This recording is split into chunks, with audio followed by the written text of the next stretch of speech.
এই দুনিয়াতে যত মানুষকে আপনি আপন দেখেন, এরা সবাই হয়তো আংশিক কোনো কোনো ক্ষেত্রে কেউ বিভিন্ন পার্সেন্টেজে আপন, কিন্তু আপনার সবচেয়ে বড় আপন হলেন আপনার রব আল্লাহ রাব্বুল আলামিন। আল্লাহর চাইতে বড় আপন আর কেউ নেই। আপনি একান্তে আল্লাহর সাথে একটু কথা বলেন।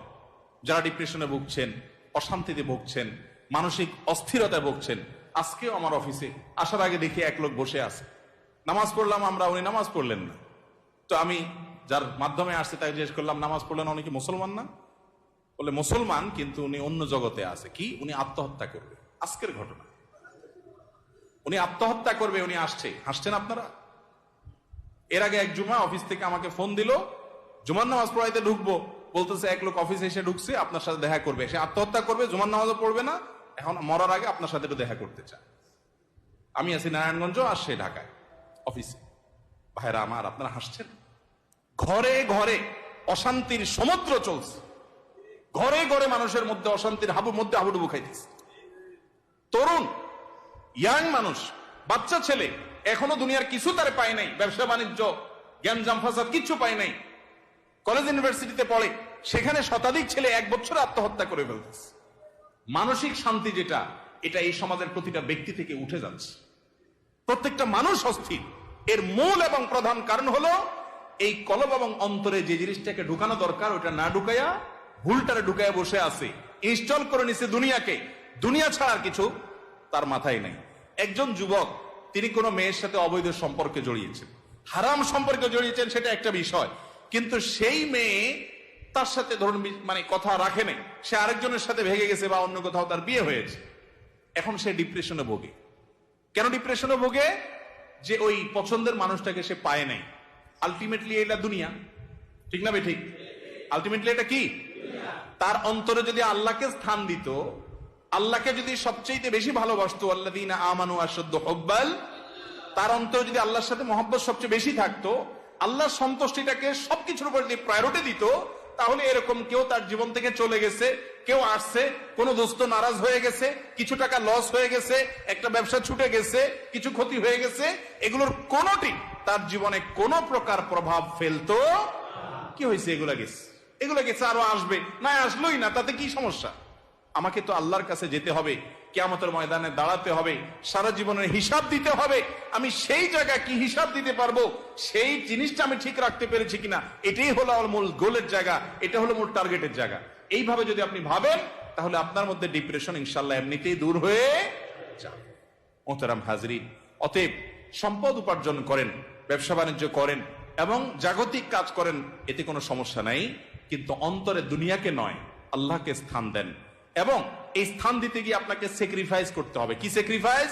ওই যে সৎ পথে চলবেন, হক হালালি চলবেন, টাকা পয়সা বেশি হবে না। অন্যরা তো দূরের কথা, নিজের আপন মা বাবার কাছেও দাম পাবেন না, ভাই বোনের কাছে দাম পাবেন না, বইয়ের কাছেও হয়তো দাম পাবেন না, ছেলে মেয়ের কাছেও হয়তো দাম পাবেন না, বন্ধু বান্ধবের কাছেও দাম পাবেন না, এলাকার ইমাম সাহেব, খতিব সাহেব, হুজুর সাহেবের কাছেও দাম পাবেন না, কারণ পয়সা নেই। কিন্তু আল্লাহর কসম, যেই জায়গায় দাম পাওয়া দরকার সেই জায়গা ঠিকই পাবেন। আরশ আজিমের মালিক আপনার অনেক বেশি মূল্য দিবেন। নবী করিম সাল্লাল্লাহু আলাইহি সাল্লাম কতবার এরকম বলেছেন সাহাবীদেরকে, তোমরা কোন জান্নাতি লোক দেখতে চাও? বলি ইয়া রাসূলুল্লাহ, দেখতে চাই।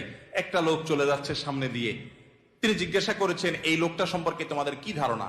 বলি ইয়া রাসূলুল্লাহ, লোকটা খুব সাধারণ একজন মানুষ, এত গরিব, সমাজের এত সাধারণ মানুষ যে এ ব্যক্তি কারোর মেয়ে বিয়ে করতে চাইলে কেউ তার কাছে মেয়ে বিয়ে দিবে না, কেউ তাকে পয়সা আওলাদ দিবে না, কেউ তাকে চেয়ার দিবে না, কেউ তাকে কদর করবে না। আরেক লোক আসছে, নবী করিম সাল্লাল্লাহু আলাইহি সাল্লাম বলেন, এর সম্পর্কে তোমাদের বক্তব্য কি, মূল্যায়ন কি? সাহাবীরা বলছেন, ইয়া রাসূলুল্লাহ, এই লোকটা যার মেয়ের বিয়ের অফার করবে, সবাই তার কাছে মেয়ে দিতে পারলে সৌভাগ্যবান মনে করবে, পয়সা আলা, ভাবসাবালা, সমাজে অবস্থানওয়ালা। সে কারো কাছে কিছু চাইলে কেউ তাকে ফেরত দিবে না, তার অবস্থান আমাদের কাছে অনেক বেশি। নবী করিম সাল্লাল্লাহু আলাইহি সাল্লাম প্রথম যে ব্যক্তি যাকে সমাজের মানুষ অনেক তুচ্ছ মনে করে, অনেক দুর্বল মনে করে, তার সম্পর্কে মূল্যায়ন করে তিনি বলেছেন, এই যে প্রথম লোকটা, দ্বিতীয় লোকটার মতো মানুষ যদি গোটা দুনিয়াতে পরিপূর্ণ হয়ে যায়, তবুও এই প্রথম, এই দুর্বল, ইসকায়, হ্যাংলা পাতলা, গরিব, অভাবী মানুষ, যাকে তোমাদের সমাজ কোনো দাম দেয় না, এই লোকটার মর্যাদা আল্লাহ রাব্বুল আলামিনের কাছে ওই দ্বিতীয় লোকটার মতো মানুষ গোটা দুনিয়াতে পরিপূর্ণ হওয়ার চাইতে বেশি। ভাইরা আমার, এজন্য সামাজিক অবস্থান এটা আরেকটা ডেঞ্জারাস ব্যাধি, নেশা। নেশা সামাজিক অবস্থান। বেশিরভাগ লোক পয়সা করি কামাই করেন নিজে খাওয়ার জন্য না, ভাবসাবের জন্য। কিসের জন্য? ভাবসাবের জন্য। ভাবসাব বুঝেন? আমি এই জন্য প্রায় সময় বলি, গোটা দুনিয়াতে এখন অভাবটা হলো ভাবের। অভাবটা কিসের? ভাবের অভাব। যে আমাকে মানুষ লাখপতি বলবে, কোটিপতি বলবে। অনেক লোক দেখবেন যে বিদেশে হয়তো উনি সাধারণ একটা কাজ করেন, কিন্তু দেশে আইসা মাশাআল্লাহ কোট টাই বুট, ঢাকা শহরে হয়তো কোন একটা দোকানে কাজ করেন, কিন্তু গ্রামে যায় মাশাআল্লাহ এমন ভাবে পরিপাটি হয়ে যান যে উনি ঢাকা শহরের বিশাল শিল্পপতি। আছে না নাই? তো বেচারা এত কষ্ট কেন করতেছে? তার দরকার একটু ভাব। তার কিসের দরকার? ভাব। এটাকে বলে সামাজিক অবস্থান। হব্বে যা, এটা মানুষকে কুরে কুরে শেষ করে দেয়, একদম ধ্বংসের দ্বার প্রান্তে নিয়ে যায়। এজন্য ডিপ্রেশন থেকে মুক্তি পেতে চান, একমাত্র পথ আল্লাহর আনুগত্য এবং গোলামিতে ফিরে আসে।